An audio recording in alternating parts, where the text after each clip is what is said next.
إن تنصروا الله ينصركم ويثبت أقدامكم.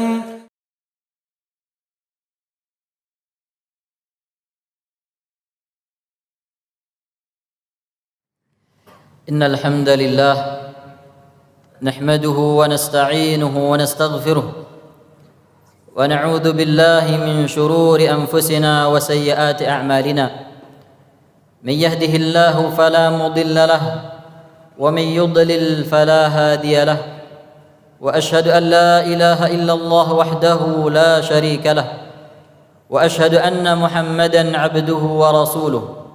يا أيها الذين آمنوا اتقوا الله حق تقاته ولا تموتن إلا وأنتم مسلمون. يا أيها الناس اتقوا ربكم الذي خلقكم من نفس واحدة وخلق منها زوجها وبث منهما رجالا كثيرا ونساء. واتقوا الله الذي تساءلون به والأرحام إن الله كان عليكم رقيبا. يا أيها الذين آمنوا اتقوا الله وقولوا قولا سديدا يصلح لكم أعمالكم ويغفر لكم ذنوبكم ومن يطع الله ورسوله فقد فاز فوزا عظيما. أما بعد فإن أصدق الحديث كتاب الله وخير الهدي هدي محمد صلى الله عليه وآله وسلم وشر الأمور محدثاتها وكل محدثة بدعة وكل بدعة ضلالة وكل ضلالة في النار. Ma'asyiral muslimin, jamaah salat Jumat yang dirahmati oleh Allah. Imam An-Nasa'i rahimahullah ta'ala menyebutkan sebuah hadis di dalam sunannya, yaitu hadis Usama bin Zaid radhiyallahu anhu, bahwasanya beliau pernah bertanya kepada Nabi sallallahu alaihi wasallam dengan mengatakan, lam araka tasumu min syahrin minasy-syuhur mithla Sya'ban. Ya Rasulullah, saya tidak pernah melihat engkau berpuasa seperti engkau berpuasa di bulan Sya'ban. Lalu Nabi sallallahu alaihi wasallam bersabda dengan mengatakan, dzaka syahrun yaghfulun nasu fihi anhu. Itu adalah bulan Sya'ban yang dilalaikan oleh manusia. Fihi turfa'ul a'malu ila Allah azza wa jalla wa ana uhibbu an yurfa'a amali wa ana sha'imun. Itu adalah bulan yang dilalaikan oleh manusia, yaitu bulan antara Rajab dan Ramadan, dan di dalamnya diangkat amalan-amalan manusia kepada Allah Subhanahu wa taala. Dan aku senang apabila amalanku terangkat dan aku dalam keadaan berpuasa. Jamaah yang dirahmati oleh Allah, dari hadis ini kita bisa mengambil beberapa faidah. Yang pertama, kita disyariatkan untuk berpuasa di bulan Sya'ban, sebagaimana juga yang disebutkan oleh Aisyah radhiyallahu anha, kana Rasulullah sallallahu alaihi wasallam yasumu hatta naqul la yuftir wa yuftir hatta naqul la yasum. Rasulullah sallallahu alaihi wasallam terkadang beliau berpuasa sampai-sampai kami mengatakan beliau tidak pernah berbuka. Terkadang beliau tidak pernah berpuasa sampai-sampai kami mengatakan beliau tidak pernah berpuasa. Wa mastakmala syahran wa mastakmala siyama syahrin illa Ramadan. Atau ma raaitu Rasulullah sallallahu alaihi wasallam istakmala siyama syahrin illa Ramadan. Aku tidak pernah melihat Nabi sallallahu alaihi wasallam berpuasa satu bulan penuh seperti di bulan Ramadan. Wa ma aktsara minhu siyaman wa ma ra'aituhu aktsara siyaman min Sya'ban. Dan aku tidak pernah melihat Nabi sallallahu alaihi wasallam berpuasa lebih banyak seperti di bulan Sya'ban. Maka berpuasa di bulan Sya'ban, sebagaimana dijelaskan oleh para ulama, ibarat salat sunnah rawatib bagi salat-salat wajib. Begitu juga berpuasa di bulan Ramadan merupakan tamrin, sebagai latihan sebelum kita bertemu dengan bulan Ramadan. Dan jamaah yang dirahmati oleh Allah, sebagian ulama mencela orang-orang yang hanya berpuasa pada bulan Ramadan saja. Dahulu ada seorang budak yang dimerdekakan oleh majikannya. kemudian berpindah ke majikan yang baru, dan menjelang bulan Ramadan majikannya bersiap-siap melakukan persiapan untuk bertemu dengan bulan Ramadan. Lalu dia bertanya, apa yang kalian lakukan? Maka majikannya mengatakan, kami bersiap-siap bertemu dengan bulan Ramadan. Lalu dia mengatakan, laqad kuntu 'inda qaumin kullu zamanihi Ramadan. Sungguh sebelumnya aku berada di tengah-tengah orang, semua harinya adalah Ramadan.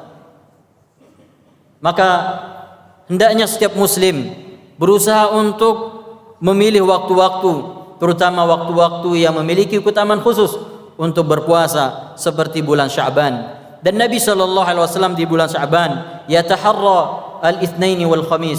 Beliau memilih berpuasa di hari Senin dan juga di hari Kamis, sebagaimana dalam hadis Aisyah radhiyallahu anha yang sahih.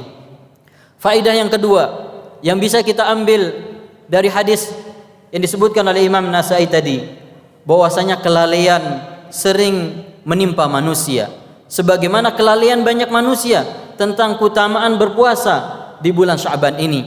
Maka jamaah yang dirahmati oleh Allah, hendaknya kita waspada, hendaknya kita senantiasa sadar dan menjauhkan diri kita dari sebab-sebab kelalaian.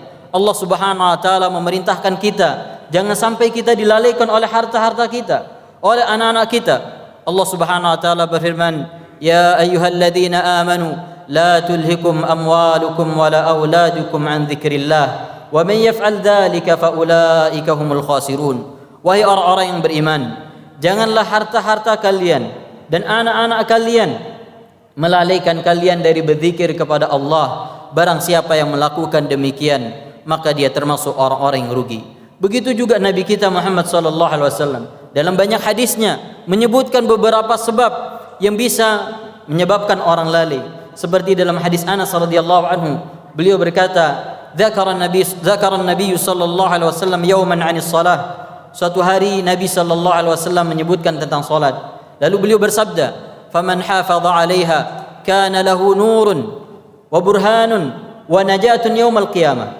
Barang siapa yang menjaga salat, maka dia akan mendapatkan cahaya, akan mendapatkan bukti dari keimanannya, dan akan mendapatkan keselamatan di hari kiamat. Wa man lam yuhafidh 'alaiha lam yakun lahu nurun wa burhanun wa najatun. Barang siapa yang tidak menjaganya, maka dia tidak akan mendapatkan cahaya, tidak akan mendapatkan bukti dari keimanannya, dan tidak mendapatkan keselamatan. Wa yaumal qiyamah yakunu ma'a Qarun wa Fir'aun wa Haman wa Ubay bin Khalaf. Dan nanti di hari kiamat dia akan bersama dengan Qarun, bersama Fir'aun, bersama Haman dan Ubay bin Khalaf. Dan ulama menyebutkan bahwasanya keempat orang ini adalah orang-orang yang memiliki profesi yang berbeda-beda. Qarun adalah orang yang kaya raya, dia telah disibukkan, dilalaikan oleh harta bendanya. Fir'aun orang yang berkuasa. Haman orang yang memiliki jabatan tinggi di dalam kekuasaan Fir'aun. Dan yang terakhir adalah seorang tajir yang berdagang. Maka jamaah yang dirahmati oleh Allah, hati-hatilah dengan sebab-sebab kesibukan, terlebih lagi di zaman ini. Begitu banyak sebab-sebab kita lalai dan yang menyebabkan kita sibuk, menyebabkan kita lalai dari beribadah kepada Allah, sampai-sampai kita melupakan keutamaan-keutamaan dari waktu-waktu yang kita lalui seperti bulan Sya'ban ini. Maka hendaknya kita sadar dan berwaspada, jangan sampai kita lalai melewatkan terutama waktu-waktu yang memiliki keutamaan khusus seperti bulan Sya'ban. Kemudian faedah yang ketiga yang bisa kita ambil dari hadis ini adalah keutamaan beribadah tatkala orang lalai. Beribadah di saat kebanyakan orang lalai memiliki keutamaan. Yang pertama, beribadah tatkala orang lalai bisa lebih menjadikan kita ikhlas kepada Allah Subhanahu wa taala, karena kita bisa menyembunyikan amalan kita. Kita lebih bisa menyembunyikan ibadah yang kita lakukan sehingga tidak diketahui oleh orang, karena orang lain tersibukkan dengan kebiasaan mereka. Mereka tersibukkan dengan memperturutkan hawa nafsu mereka. Maka tatkala kita beribadah kepada Allah Subhanahu wa taala di tengah-tengah orang yang lalai, maka kita sangat mungkin untuk menyembunyikan amal ibadah kita tanpa ada orang yang mengetahuinya. Terlebih lagi ibadah puasa, yang mana syarat atau keikhlasan di dalam ibadah berpuasa begitu kuat. Itulah sebabnya Allah Subhanahu wa taala mengkhususkan ibadah puasa untuk dirinya. Sebagaimana dalam hadis qudsi, Allah Subhanahu wa taala berfirman, "Kullu amali ibn Adam lahu illa as-siyam." Semua amalan manusia untuk dirinya, untuknya, kecuali puasa. Fa innahu li wa ana ajzi bih. Sungguhnya puasa itu untukku dan aku yang akan membalasnya. Dalam riwayat yang lain, Allah Subhanahu wa taala mengatakan, taraka ta'amahu wa syarabahu wa syahwatahu min ajli. Dia tinggalkan makan, minum dan syahwatnya untukku. Maka ketika kita berpuasa atau ketika kita beribadah di saat kebanyakan orang lalai, ini memudahkan kita untuk menyembunyikan amalan kita, dan itu tentunya lebih dekat kepada keikhlasan, dan amalan yang ikhlas memiliki keutamaan yang sangat besar di sisi Allah Subhanahu wa taala. Allah Subhanahu wa taala berfirman, liyabluwakum ayyukum ahsanu amala, untuk menguji kalian siapa yang paling baik amalannya, yaitu akhlasuhu wa aswabuh, yaitu yang paling ikhlas dan paling benar. Kemudian keistimewaan kedua dari kita beribadah di saat kebanyakan manusia lalai adalah beribadah di saat manusia lalai ini cukup berat, sehingga pahalanya juga begitu besar, karena Nabi sallallahu alaihi wasallam menyebutkan bahwasanya al-ajru ala qadril masyaqqah, bahwa pahala seorang sesuai dengan beratnya dia melaksanakan ibadah. Dan ini pun disebutkan dalam beberapa hadis Nabi sallallahu alaihi wasallam yang menyebutkan tentang keutamaan orang beribadah di zaman fitnah, ketika kebanyakan manusia lalai dari agamanya, lalai dari taat kepada Allah Subhanahu wa taala. Nabi sallallahu alaihi wasallam bersabda dalam hadis riwayat Muslim, al-ibadatu fil haraji kal hijrati ilayya. Orang yang beribadah di zaman fitnah, yaitu orang yang terjerumus di tengah-tengah orang yang terjerumus ke dalam fitnah syahwat dan fitnah syubhat, maka pahalanya seperti orang yang hijrah kepadaku. Nabi sallallahu alaihi wasallam menyebutkan tentang besarnya pahala orang yang beribadah di akhir zaman. Nabi sallallahu alaihi wasallam menyebutkan, lil amilina minhum ka ajri 50 minkum. Orang-orang yang beribadah di akhir zaman seperti 50 pahala dari kalian, yaitu dari para sahabat ridwanullah alaihim ajma'in. Nabi sallallahu alaihi wasallam mengatakan, fa innakum tajiduna 'alal khairi a'wanan wa la yajidun. Kalian, yaitu para sahabat, mendapatkan orang-orang yang membantu kalian untuk melakukan kebaikan, adapun mereka tidak. Maka jamaah yang dirahmati Allah, hendaknya kita memanfaatkan waktu-waktu dan zaman-zaman yang dilalaikan oleh manusia dengan kita beribadah kepada Allah tabaraka wa taala. Aqulu ma tasma'un, astaghfirullah li wa lakum wa li sairil muslimin fastaghfiruhu innahu huwal ghafurur rahim.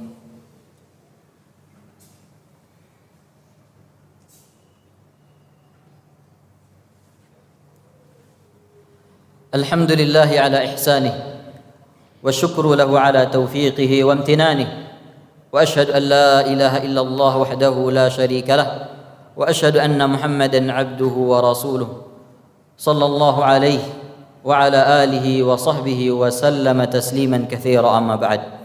Jamaah yang dirahmati oleh Allah, faedah yang lain yang bisa kita ambil dari hadis yang disebutkan oleh Imam An-Nasa'i dari hadis Usama bin Zaid radhiyallahu anhu adalah, di dalam hadis ini Nabi sallallahu alaihi wasallam menyebutkan bahwa amalan manusia diangkat di bulan Sya'ban menuju Allah Subhanahu wa taala. Sebagaimana Nabi sallallahu alaihi wasallam sebutkan, fihi turfa'ul a'malu ila Allah azza wa jalla. Di bulan Sya'ban ini terangkat amalan-amalan kepada Allah Subhanahu wa taala.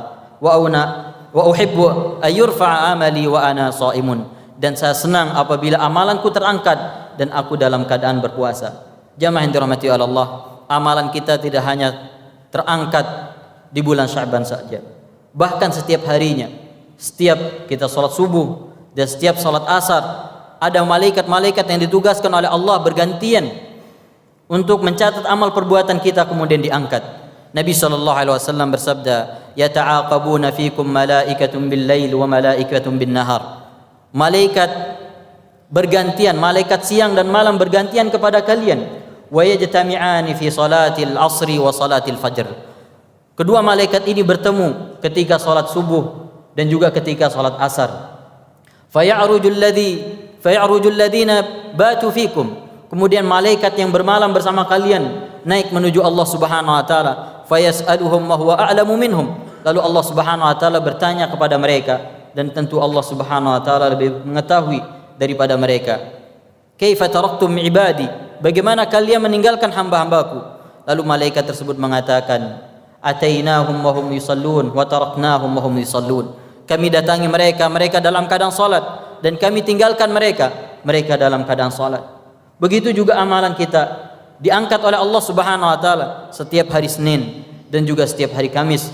Sebagaimana dalam riwayat Muslim, Nabi sallallahu alaihi wasallam bersabda, "Tu'radul a'malu 'ala Allah yaumal itsnaini wa yaumal khamis, fayaghfirullah kulla muslimin la yusyriku billahi syai'a."